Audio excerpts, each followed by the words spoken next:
back in 2003, I think it was, we were watching a programme on the telly at home, and it was Niall Mellon had done a trip to South Africa to build houses in the townships. And Joe, my eldest son, I turned to him and I said, Joe, I said, we'll go out.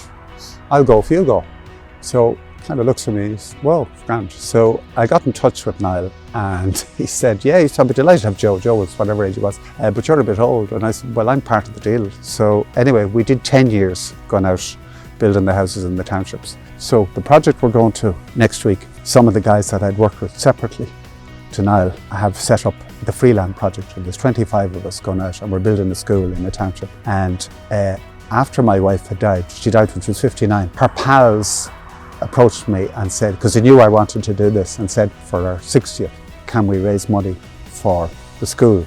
So they've given me a load of money for the school, and we're going to match what they've raised, and we're setting up a scholarship fund for the children in the school because we've enough money raised to build the school itself. And the headmistress said to me, she said, can I use the money to feed the kids? And I said, well, you can use it whatever you want. She said, because you can't teach a hungry child.